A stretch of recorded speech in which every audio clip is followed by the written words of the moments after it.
It's like they are our family, they are our kids. That's how I feel about them. Although, of course, we also shoot and kill and eat them, right? I really put like an ad on LinkedIn looking for a local cowboy. I think that wouldn't have been very successful. Yeah. Life and death, I think the more honest you cope with the fact that death is part of life becomes more valuable. How can then a feedlot cow be more CO2 effective if you don't even calculate what the CO2 influence of producing that food is concerned? How is that possible? And I can tell you, scientific data when it comes to farming is just Bullshit. Yeah. Do you have one thing that's made you think, what the fuck is going on? We're going steep down a trajectory that we cannot afford as a society. In my case, it's climate. It went a lot faster and a lot worse than we predicted. And what the fuck?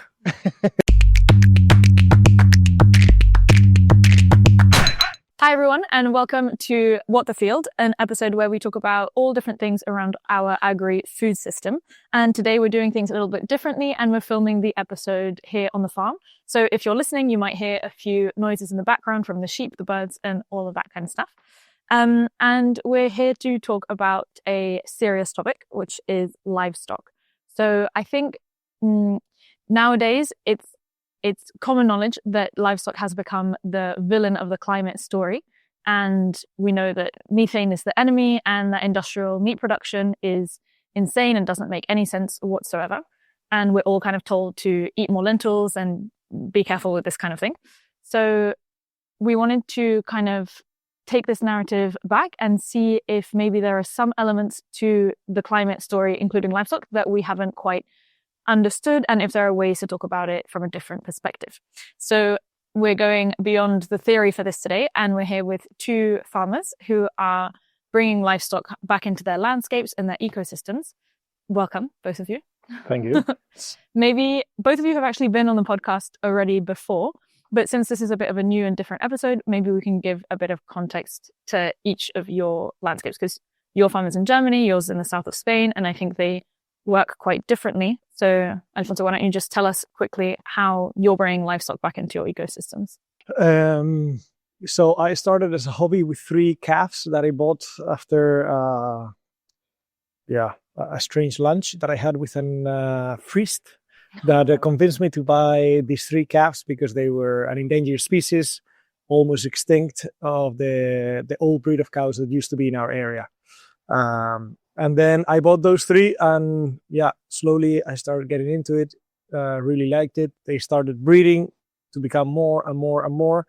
Then it changed from a hobby to a serious thing. And we also hired a cowboy that could manage that. And now we have about 150 cows and calves moving around the landscape. At the beginning, it was only in our farm, but now they move around a bigger territory. And it is quite a challenging climate because it's very dry, more dry than where cows usually are, at least in Europe. And we are figuring out how to do it and how to survive the dry years and how to, How did you decide cows? Did you at some point think like, oh, what livestock should it be? Should it be sheep? I always liked cows, so I was ready for the priest to convince me.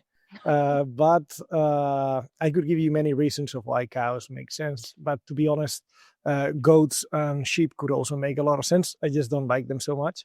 And I prefer cows. And what about you, Benedikt? What's your context?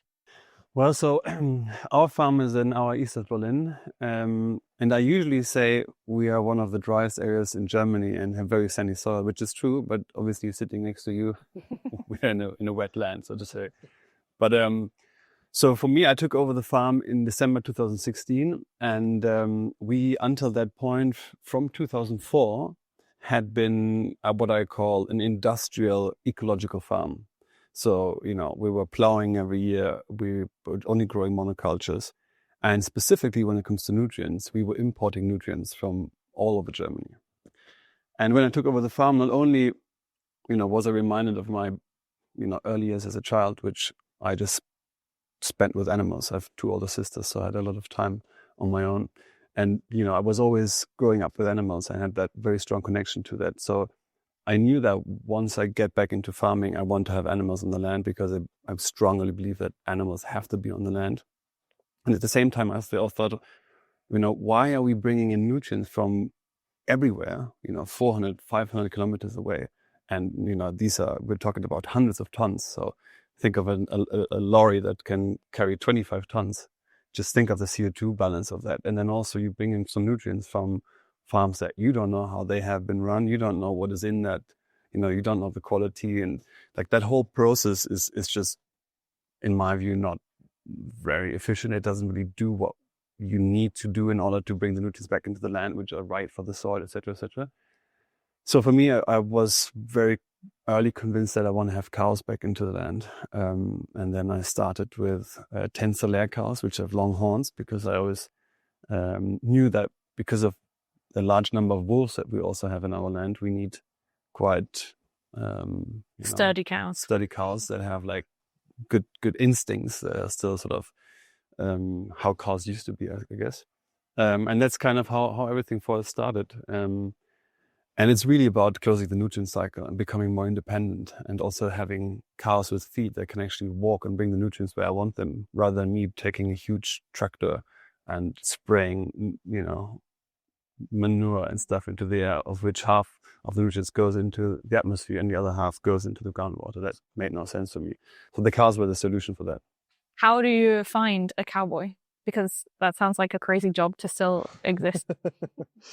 Yeah. Well, because at some point I had 25 cows. They were not staying in the electric fences that we were establishing at all. And then they were becoming a problem to manage. And I have the rest of the farm to manage. So it was supposed to be just that hobby. So then I was looking for a cowboy, but in our area, very few other people know about cows, because in the whole province of Murcia, there's only one other person that has cows like us, like in an extensive way. There's many feedlots near the coast, but no cows outside in nature. You can't really put like an ad on LinkedIn looking for a local cowboy. I think that wouldn't have been very successful. Yeah. So it was through a friend of a friend that put me in contact and said, I know this young guy that is very good with horses, with cows, with dogs, with basically every animal. And he really likes it. And he was in a factory making aluminum windows. Okay. And he was only 21 years old. So he came, I think in February is going to be 3 years ago. So you saved him. Well, I think he would have found something like that at some point. But yeah, the guy, I think he's quite happy. And he came, I was a bit skeptical because of the age, thinking that it's such a hard job that you have to be really committed and really constant and on top of it. If the cows escape on a Sunday, you have to go and put them back and deal with in the place, or deal with it, or if a cow gets sick or something, you have to be. You don't have to be with them every day, but you do have to be kind of alert 24/7. No. And that was me before, but then now that it was his job, then that responsibility passed on to him, and I cannot be happier. Very lucky then. Yeah, very lucky. Very, very lucky. Do you also have a cowboy, or is that not necessary in your context? No, or for you're sure. the cowboy? I mean, I think there's a bit of cowboy in all of us, I guess. That's part of why we love what we do, right? But yeah, I have Luciano, who's responsible for our cows, and he's definitely also a cowboy. Although we don't have horses for the cows, unfortunately, but we have a quad, and it's I think you're touching upon something that is very, it's incredibly important, specifically when it comes to animals. Like no one really thinks about like what you just implying, right? That you have to be there 365 days, 24 hours. You have to be alert always. You have to be responsible always. You have to be content, ready to go, ready to be there.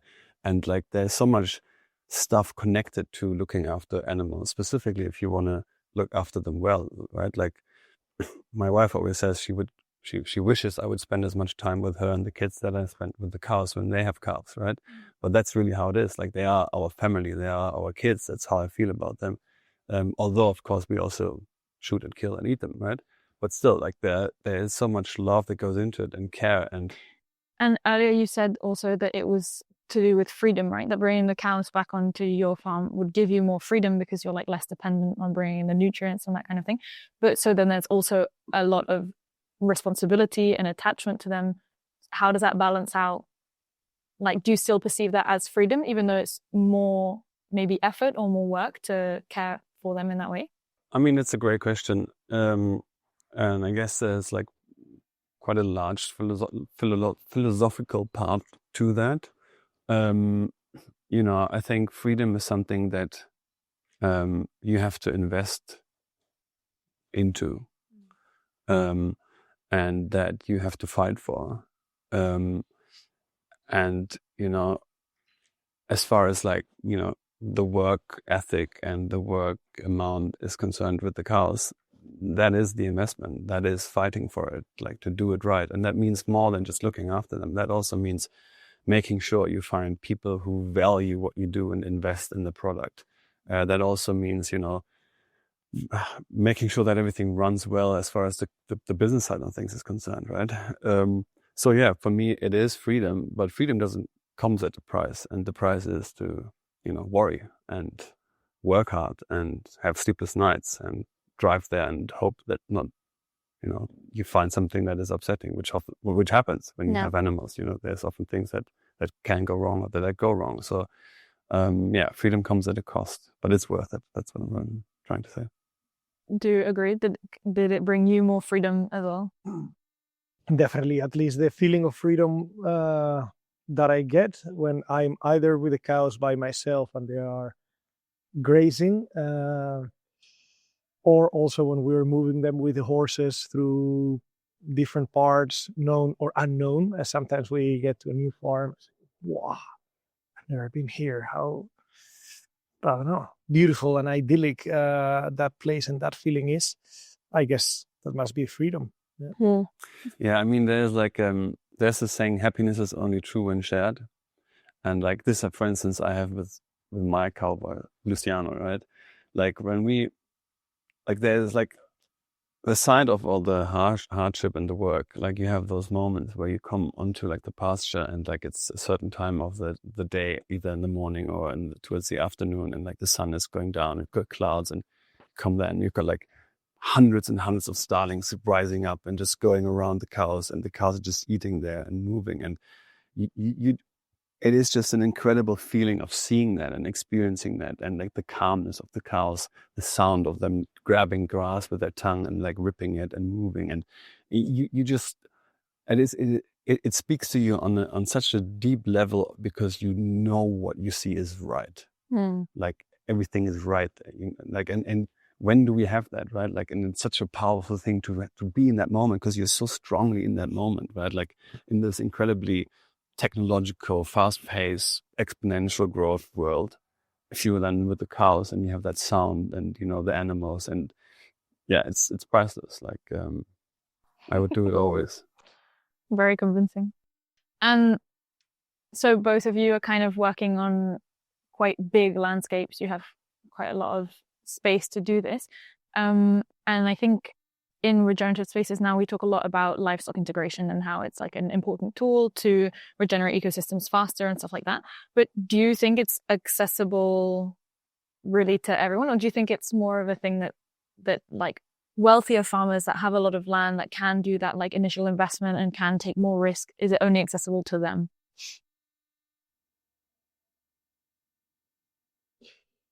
I don't know. In my case, I started with those 3 calves. I think I spent 1,500 euros to start.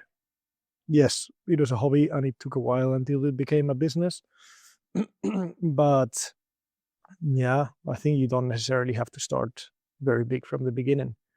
But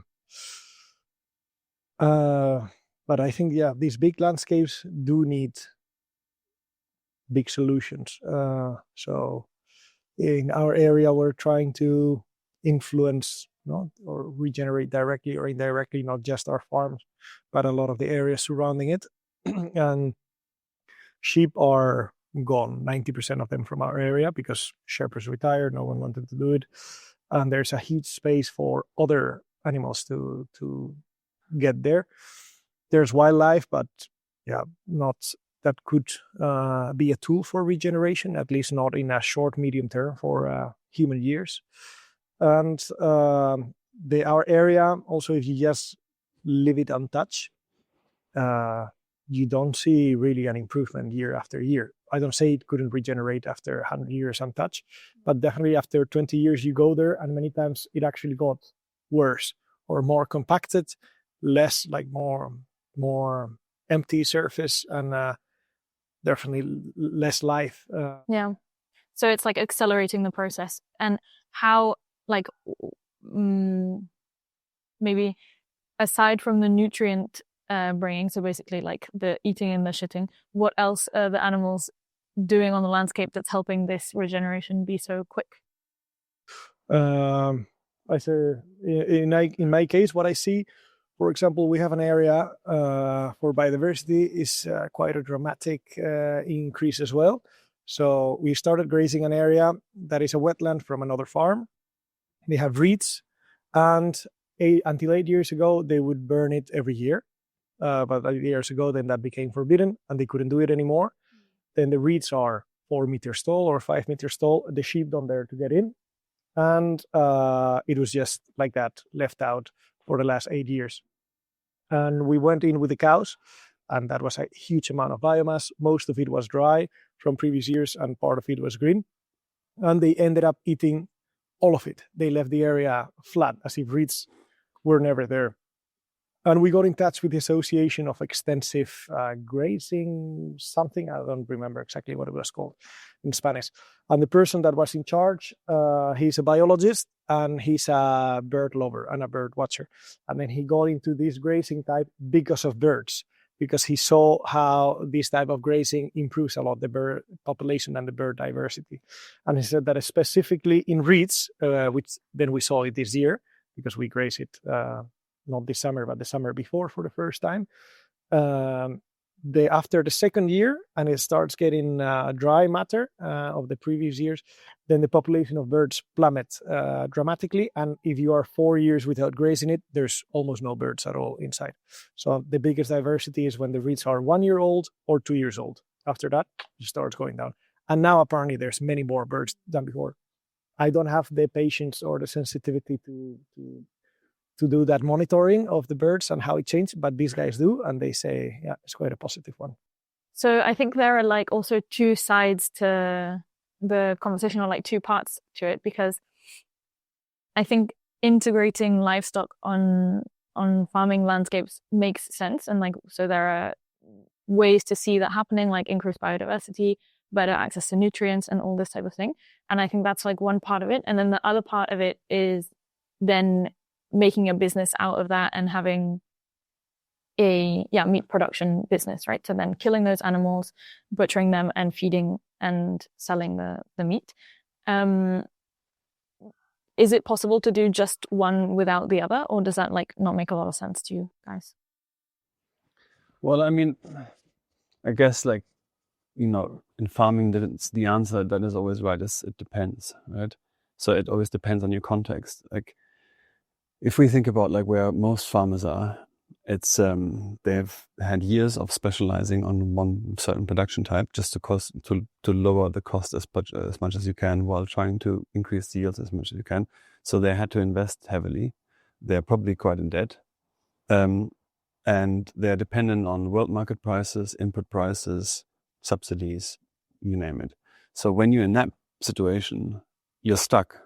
Like you cannot simply just start adding new business models out of nothing, because you don't really have the capital.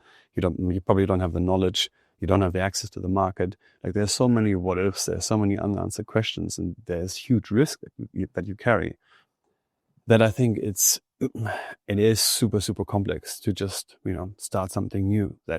Because if you have a running system, you already have a lot of work. It's not as if you're bored and think, what can I do as like a second business? That's not happening, right?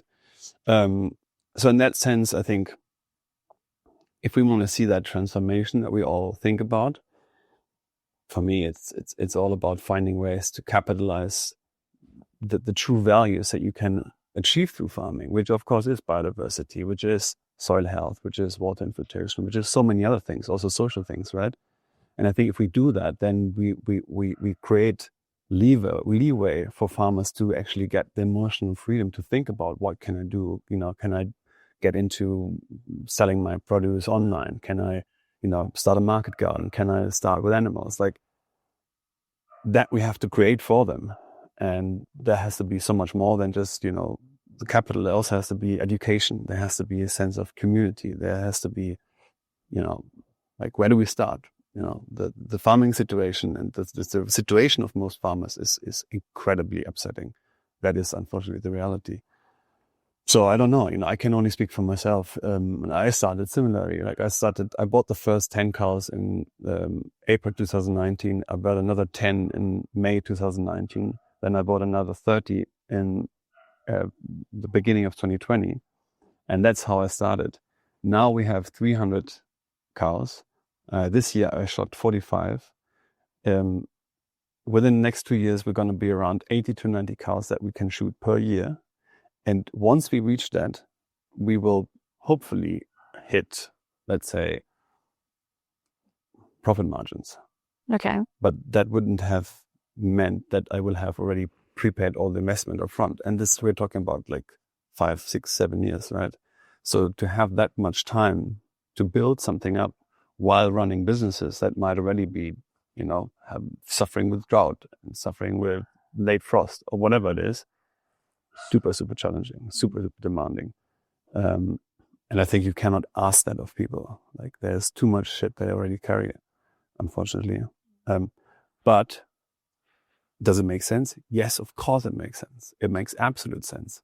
But the question is, how do we get there? What do we need for that? And specifically, what do the farmers need to do that? Mm.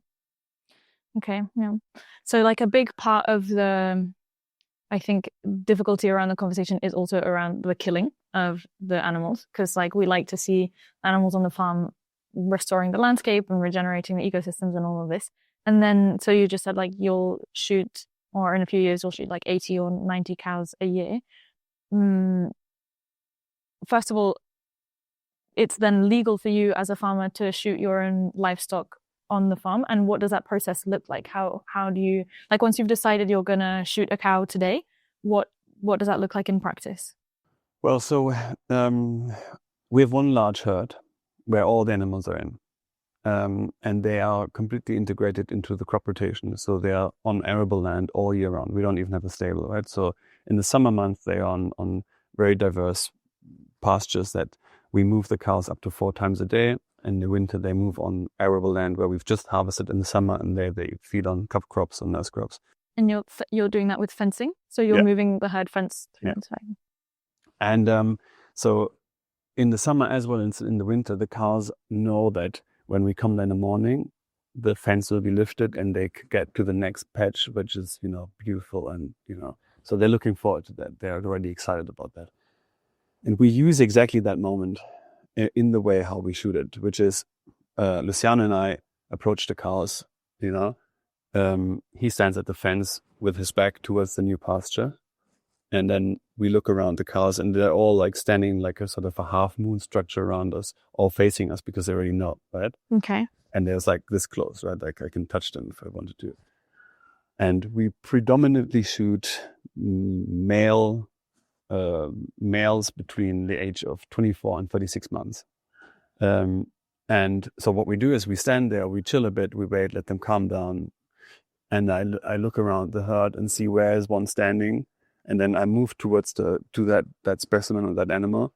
And it's a bit like water, they move around you and then they close behind you again. So I just walk around them, and then if I find them, I basically push him with using my body just a bit towards the back, because the cow will then move back, but it will always turn towards the group, towards the herd. So, and then I stand in front of him 4 meters, 5 meters, and shoot him directly in the brain, and he falls down, he's immediately dead.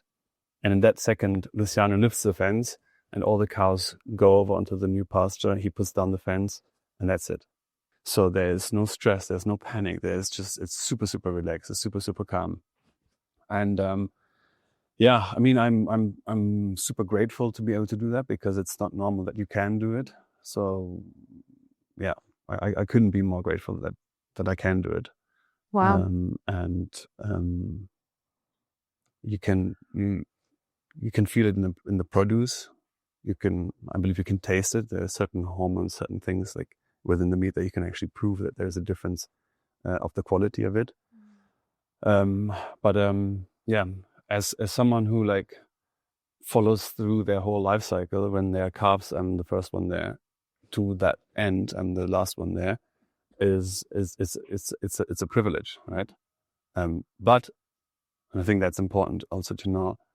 It is a privilege that also comes at a cost, because it would be much cheaper to just take 30 on a trolley and have them to a butcher, get them butchered or whatever. Like someone needs to pay for that quality. And that is sometimes the more difficult part, right? And then, so for you, like emotionally, what is the kind of journey of that day? Do you feel that it like weighs you down, or does it make you feel sad in any way when you had to do that? Or is it more kind of part of your process and you understand the whole holistic system that you're working in, and it's not that sad for you? It's a good question. I mean, like when I started, it was wearing much harder on me, and I was like, let's say we shoot on the Monday, then the Sunday evening, your mind goes there already like a few times. You're like, tomorrow, and then you also don't sleep that well, because like you got to be on form, right? You have to shoot well. You have to be sure no one is hurt. Yeah. You have to make sure the animal is dead immediately. Like you just have to have a good day. Like you can't have a day off. That just doesn't work, right? So there's a certain pressure in that, right? Because you want to do your best for the animal, for your team, for anyone involved. Emotionally, I don't know, like, let's say I'm still learning to feel my emotions so strongly. It's like, I grew up in a certain way where, you know, when you have an emotion, you just keep on working. So it's still a process.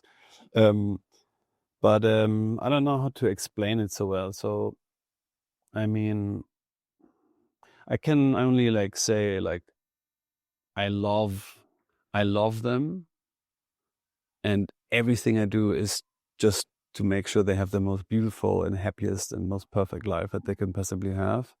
Like when you're watching a mother being just in the birth process, right? And you see that she's nervous and she's getting up and lying down and she's fighting, and you know, and then the birth happens. Then I mean, that is like, you cannot imagine. I get a goosebumps if I think about it right now, right? So that it's all about gratitude, right? And respect and love. But although I would technically be able to say that, you know, this piece and that piece and that piece has been from this ox I shot on that day, I don't go there. Yeah. Okay. Like, you know, I don't necessarily look, oh, which one is this now? Is this from 2 weeks or 5 weeks ago or 7 weeks ago? But there is animals that sometimes you know which they are, because like it's a really old cow, for instance, that you had to shoot. And then it's a bit different. Then you do think of that animal while you eat it. Yeah, you cannot help that, right? Yeah. And it is a bit of yeah. I mean, we talk about it. So we like, you know, this was Oma. We had one that was called Oma, right? Which is like grandma. And so, you know, we're eating grandma. You know? but it's in a beautiful way, and we tell stories about her. And I tell stories how she arrived with the first 10 that I bought, and I had no ideas of cows, and I wanted to move her, and she put her head down and moved against me like this. Now I got scared like a little and started screaming, and everyone's laughing, and we're still eating. And like, so I think, you know, life and death, I think the more honest you cope with the fact that death is part of life becomes more valuable. And so I've learned from this also that if a dear friend has lost someone, a friend or mother, father, whatever, you know, when I was younger, I shied away from asking about that person. I was like, oh, I don't want them to worry about it. I don't want them to go there. Whereas now I'm like, so how was your friend? How was your, you know, tell me about her. What was she like? Tell me a funny story. And I think that's so much more valuable to acknowledge that fact that death is there and life is still beautiful. And talking about it openly and transparently is what will, I think, make people understand also what the process looks like and how we should be choosing what meat we're eating, where it comes from, what life it's had, and all that type of thing. But in in Spain, it's illegal to do that, to shoot your own livestock on your farm. So like you, for example, you don't have this option of doing it in this more stress-free way for the animal. If you could, would you though? I don't know if I have the aim that Benedikt has, so I think I would have to practice that first of all. Do you have to train though? You have to rifle. do like a training, no? You have to do a course, like Yeah. as in, let's say, classical context in Germany. There's like certain, courses you have to do, and like Okay. papers and They're regulations structured. and structure Yeah. and things like that. Yeah, it's Okay. quite, but it's good. I mean, they don't want people to do idiotic things. Right? Yeah. No, but I mean, with the rifle, you have to be quite precise. Yeah. That's one of the main basic things. I'm so bad with that. I have a really bad, Aim. precision and aim with that. Yeah. Okay. But yeah, maybe I could train that. I would have to think, because while you were talking about it, I was thinking, how could we do it with ours if we would do something like that? I think we would have to change many things probably. Ours are not so used to be for us to be so close to them. They like keeping a bit more their distance, especially if they have young calves. You cannot get close to them the first 2 weeks, only with a very fast horse. Otherwise, you can get injured. And then we have a virtual fencing system. Okay. And when we move them, they don't see us. We can move them from our house or if we are close by. But yeah, we keep moving the fences, not so close to them. With a phone. With an an app. Yeah. Okay. So, yeah. There's one thing that is possible that we still have to find someone that is offering that service, which is a movable slaughterhouse, which is kind of in a truck. And then the theory is that they can come to the farm and then they can butcher 1 or 2 or 3 cows or whatever. On the spot, and they leave the meat with you. So, yeah, but we haven't done that yet. Also because until now we're a few years behind of how Benedikt is. Our herd is much smaller, and we are growing it. So all the females we are keeping to grow the herd, and a few males last year. Yeah, what we did, we sold to other people alive that they would get them bigger and sell them. This year we are keeping the males. The idea is to be able to sell them ourselves when they are bigger, but now they are 8 months old. So there's quite a way for that. Yeah. We've done it with very old cows that they couldn't have calves anymore. And in that case, we brought them to the slaughterhouse with a van. And in that case, we also did it with 2 bulls, 2 of the first bulls we had, because otherwise there would be too much consanguinity. How do you call it? Yeah. I don't know how to say it, but shed blood. Exactly. And those, I was surprised because those were the first ones that we butchered, and we put them in the trailer. And I was, quite worried and emotional about it. But I remember they got in the trailer quite well, and I look at them from the inside, but they look chill. I don't know if I can read maybe emotions super well of all the animals, but they didn't look very stressed or worried to me. And then I called the vet that was in the slaughterhouse. Hey, how was it? What happened? And he said that they were quite calm until the end. They get, instead of a shot, it is, I think, with air. No, it's like a little metal thing that just jumps into the. I would prefer a million times the way you do it. Also, those 2 were the first ones, were Junquerito and General. Junquerito was the first calf born in the farm many years ago, and those were like pets almost. No. But we ate Junquerito and General for like 2 years. We froze them, and we made so many stews for so many dinners, and it was not in a sad way. It was quite nice. This Junquerito, no, this General. This is younger, this is older. This tastes this way or that way. Or we talk quite openly about it. I'll remember to never call one Oma or Abuela. Yeah. Or Abuelo. I think that would be, they're really different. But like there's so many examples from back in the day where people also, they hunted, right? Because they had no other means. And they would then take, the, how do you call it? Like the horns and put it on the tent or on the wall or whatever. Because they said, look, if I meet the spirit in the afterworld, I want to tell him thank you. That I could like feed my family, and to give you respect to you, I kept your horns just to remember that you gave me that, you let me sacrifice you for feeding my family. So I think there's a lot connection of us, of course, having that interaction with animals, which I can fully understand why many people choose not to do that, right? And I absolutely respect that. For many reasons, because many of us are not as fortunate as we are to treat animals in that way, and to also make sure that they have the best possible death, right? And so, I think, none of us have the solution to, what we have to do in order to get ready for what's coming, right?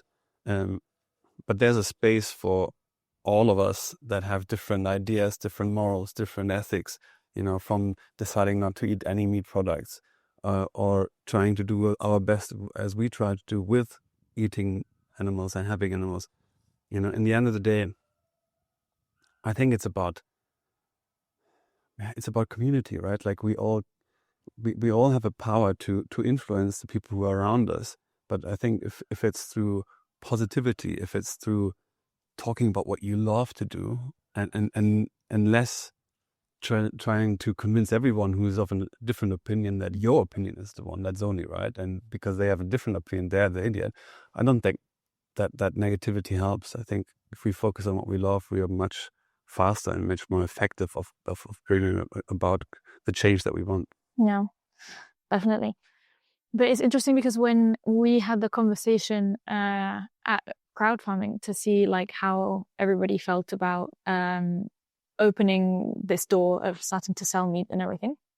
And so we had a debate with like a few people who are vegan, a few vegetarians, and a few people who are more, who also knew more about regenerative farming and including livestock on these farmlands and the benefits it can have.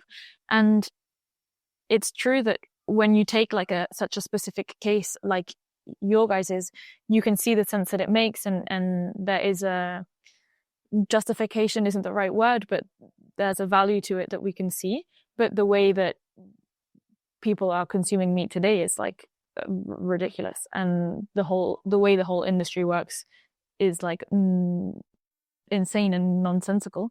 So is it like, are we trying to make meat a luxury product that you then are only consuming ideally from producers who like are able to afford and have the capacity to produce meat in this way? And is that something, does that mean that like most people should be reducing their meat consumption and then only eating meat occasionally that comes from these very specific sources? I mean, I don't believe so strongly in trying to tell people what they should do. Why convince someone to change their habits when that's the habit that they have grown up with and maybe they enjoy, and maybe, I think that's an uphill battle that you can't win. I don't know, because I feel that like habits change with information and with knowledge. Like I grew up as a meat eater and I was always fed meat as a child. But then when I was a teenager and I was reading more into the topic and I became more educated on the way that meat was produced, I changed my habit and decided to become vegetarian. And I did that for 7 years. And then when I learned more about regenerative farming and livestock integration and all of this, I reconsidered it. And I was like, oh, actually, maybe it's not about being fully vegetarian for me personally. It's more about sourcing, quantities, frequency, all that type of thing. And now I eat meat again. So I agree that maybe it's not saying to like the whole population, this is what you should all be doing, but giving access to the information and being able to make that decision and change your habits, I think, is a real possibility for a lot of people. Well, I mean, yeah, for sure. But that means that you have to live in a reality where you have access to that education. B, you have time and the willingness to, think about that and reflect that. C, you're able to financially go through those processes. D, be smart enough and well educated enough to know what that means with mineral deficiencies, etc., etc., etc. Now, I think that is a huge ask for the big sum of people who eat meat, who are not in that life's reality because they have other things to worry about. They have maybe kids and a single parent. Maybe they have to have their three jobs at the same time. Maybe they live in whatever reality where all of that is not a topic. I don't think that they even think about that, right? And so in that sense, asking them and like telling them, by the way, you want to read this study about like whatever? No. I don't think I think we have a systems problem. And I think the system's responsibility is to somehow move into that through production, quality, internalizing external costs, right? Making sure that the meat that is produced is slowly but surely being, advanced to everything we know today about the negative consequences, the way that we keep the animals, the way we treat the people that live in or work in those mass, animal whatever. So I think it's more for me like a systems approach and try to change the system. Not so much trying, to convince consumers who maybe are not there yet, No. But I mean, these are the big questions, and none of us have those answers, right? Like, I can only tell you from myself. Like, we have thousands of people coming to visit our farm, and there's a lot who decide to eat vegetarian or who are vegan. Quite a few actually have tried some meat and started eating meat again because they suddenly have a new own connection that is built through their own experience, which I think is the most important thing to change one's perspective. But in the end, I can only influence my immediate small world, which is how I farm, how I am with the animals, how I am with my family, with the people who work with me, the people in our village who I can somehow touch, and I can just try to do the best job that I possibly can. And if I do it well, then everyone is a bit better off, and if I don't do it as well, everyone is a bit worse off. But if I spend my time trying to convince someone who is not ready to be convinced or who doesn't want to be convinced, that is time that goes away from doing the things that I need to be doing well. And in that sense, I believe that we are stronger when we focus on the things that we can do, and through that have an influence on that system and push on that system, rather than trying to convince people of what we believe they should be doing or eating. Yep. But the real cost of producing that cheap meat is how the animals live, how the people who work there are treated, the detrimental effects of that agricultural standard on biodiversity, on soil, and all these costs, they are there. They're real costs. They're happening, right? But the product in the supermarket is super cheap. So now people come and they obviously then buy that. And ours is maybe 3 times or 4 times as expensive. But with ours comes all the benefits, and that's why I'm saying like it's a systems thing. Like we have to change the system. The system is fucked. So I realize I'm confronted with that every day. Even people who are super educated and that they love food, they still say, why is it so expensive? No. And I'm like, well, you compare it to things that I'm shameful to call it even food. Right? It's disgraceful for the animal. And to explain that, to bring that across, to have people also be willing to listen to that, right? That's why I think what we do here also what you guys do with crowd farming is so important, because like you can bring that story across. You have people who do actually care.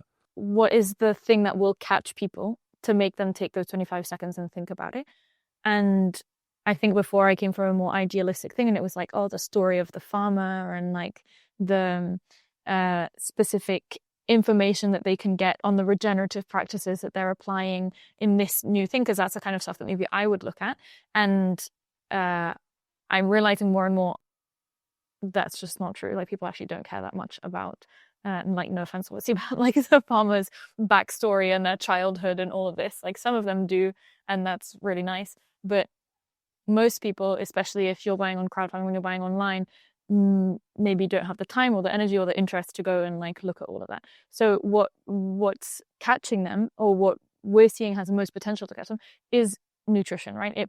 It has to be about them, about like, is this healthier for me? Will I benefit in terms of my health and my kids' health by choosing this product over another one?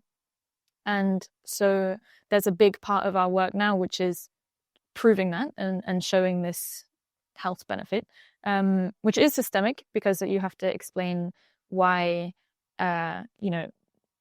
what's happened for the produce that we buy today to have such a decrease in nutrient, and like what has happened over the past 50, 60 years for nutrient density to have declined so dramatically, but then also explaining why regenerative practices can reverse that.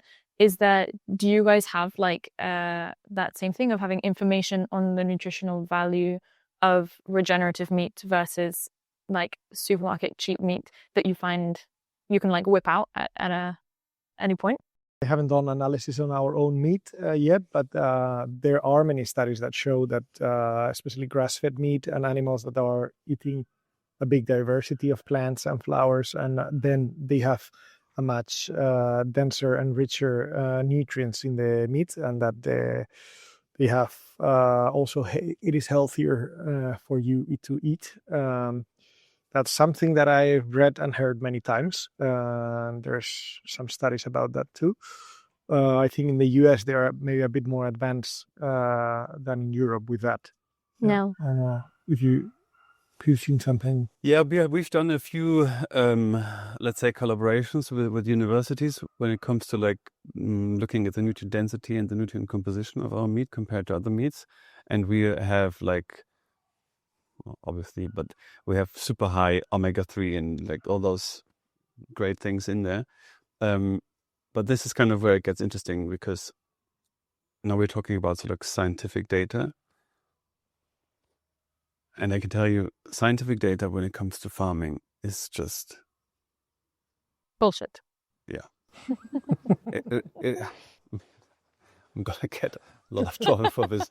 But so how science, I guess in some sense, used to work is to try to say, okay, we have to look at, if we want to compare two factors or one factor, we have to keep everything else constant, and only then is it valuable, right? Now, that is just not happening in the real world. It's not happening in ecosystems. Like, I always like this, in science, you think 1 + 1 is 2. But in nature and in ecosystems, 1 + 1 is anything, but it's never going to be 2, right? So that ceteris paribus principle is super difficult with science. And now coming back to the omega-3, and I could, but I don't want to go into too much detail with the science part. And I mean, it's still important, don't get me wrong. But to really compare it well, that would mean that we would have to have the exact same holding a concept of a cow, the same breed, the same age, the same nutrient intake as far as the alfalfa and the herbs and the whatever is concerned, and just compare it like conventional and regenerative, or just compare then, shooting it versus doing that. But you cannot control all that to that extent. So scientifically, those differences would never be sort of accepted as, yes, that is comparable, and yes, you have more. It would always be, well, it looks as if it is, but you can't compare it. Yeah. So I'm just saying you have to be cautious with those scientific numbers. A perfect example is like, what is better, but which has a better CO2 balance? A cow that is kept in a stable that gets feedlot fed, corn and grains and whatever, or a cow that is somewhere in the mountains eating grass? well, the feedlot cow is much more CO2 effective. However, in that study, that is huge long-term study, a lot have been put into that. If you ask, well, have you calculated the climate effects of the production of the feed that has been imported from South America? They say no, because we can't do that. Yeah. Well, how can then a feedlot cow be more CO2 effective if you don't even calculate what the CO2 influence of producing that food is concerned? How is that possible? How does that make any sense, right? So that's why I'm saying, like, science and agriculture, you always have to be a bit reflective and critical. Not that it's not important, but like there's a lot to think about a bit longer than the punchline. That's true. I've always been in the opposite narrative of that. Like, we need the data, we need the scientific proof to be able to guarantee that this is true and to avoid all these like potential greenwashing claims around the quality and stuff like that. But it's true that now that you say it, like, obviously it's hard to measure these things. I still think we need to be measuring them, because if not, anybody could kind of be doing anything. And unless you actually have the possibility to go on the farm, see, okay, I know Benedikt personally, and I've seen him raise a calf and shoot the calf and then butcher the calf, but a lot of people don't have that. So I think there's a middle ground to be found between no science and no proof, which I think what you're saying as well, and having at least a base to kind of guarantee, like, okay, we can not certify, but we can prove transparently that this is what's going on in this farm. I mean, we do talk about greenwashing. I understand why it's so important, specifically when we talk about it on like a company level. But as far as like people who do work with the land is concerned, if they do anything, it's probably already better than what they do right now. What do you mean by that? Well, the way that we do it right now, on a high percentage number globally, is already in so many senses detrimental to rural development, biodiversity, health, climate adaptation, equality, all these things. You know, we're going steep down a trajectory that we cannot afford as a society. So if we now find ways, hopefully through capital, to have farmers, you know, do more for biodiversity, do more for water infiltration, do more for whatever it is, even if not 60% or 100% of that money is reaching where it's supposed to be, if 40% is doing it, it's already better than what's happening right now, right? So I think we lose so much focus, so much potential, so much also, how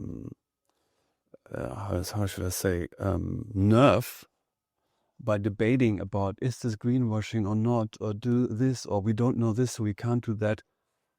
We're not going to solve it. We're not going to find out the answer. We just have to get going. Like, don't waste your time on talking about all this stuff and measuring here and like setting up this framework. Like, fuck all that.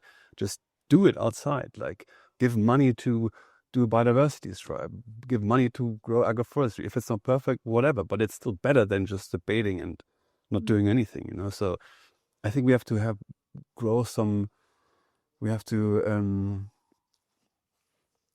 just be, you know, we have to take a risk to not be right. Like, we don't have time to waste to hopefully be perfect. We're not going to be perfect. That's what I'm trying to say. No. Very convincing. I think we should stop all measuring of everything. I think it's a waste of time. Okay. Well, I think it's getting like a little bit chilly outside now. So I have like one question that we wrap up with for this podcast, which is, since we're talking about things that are always so sometimes frustrating, sometimes surprising, we named the podcast What the Field. And is there one thing that you guys find just like particularly what the fuck? Like, when you have this information, you're just like, oh, what the fuck is going on? Positive or negative? I have one for sure, which is, you know, farmers are globally the custodians of our planet, right? It doesn't matter if they're regenerative, ecological, conventional. By a large margin, all of them are doing their very best of what they can. They are providing food, they're providing energy, they're providing all the things everyone wants and everyone cries for in the cities, biodiversity, all these things. They're all doing their best. And for some reason that we can probably talk about, but they have been pushed out of the community. They are disrespected, and they are being looked at as if they are the ones that have caused the problem, and if it's their fault. And that's exactly the opposite of what's true. If we want any of the things that we talked about, as far as transitioning is concerned, biodiversity, treating animals well, the first step is to bring them back into the community and show them love and appreciation for the hard work that they do. That's, for me, what the field. Why do you say they and not we? Well, because it's a good question. I don't feel like that, I don't. I feel as if I'm luckily capable of being in that spot of talking about it, and sitting here talking with you, going to conferences as a farmer. I am one of the very, very few, together with you and maybe a few others, that do that, right? So we get to talk about the frustration of not, being seen as much as we should. And then in that sense, I could never speak for someone else's. I can't speak for other farmers. I can just talk about my own experience in that sense. I think that is what they deserve, though, too, just as much as I deserve it. Absolutely. Okay. Do you have one thing that's made you think, what the fuck is going on? In my case, it's climate. That we started planning and adapting to a situation in which we would have a bit higher temperatures and a bit less rainfall. And what the fuck? That was not the case. No. It went a lot faster and a lot worse than we predicted. So we thought our climate, we are at 1,100 meters over sea level, most of the farm. Then in the next 20 years, our climate would look like we are at 600 meters over sea level. But it was completely nothing to do with that. So it has been a lot more unpredictable, warmer, much longer periods of droughts than before, change of rain patterns. So when something like that happens, it is a bit of extra level hard to adapt. No. That's a good one. Okay, great. There we go. Well, thank you so much for coming, guys. I think it's been a great conversation. I have a lot of things to think about, but thank you so much for your time. And I hope you guys aren't too cold sitting out here in the rain. Has it been okay? Wonderful. Great. Okay. Thank you so much. Thanks a lot. Bye.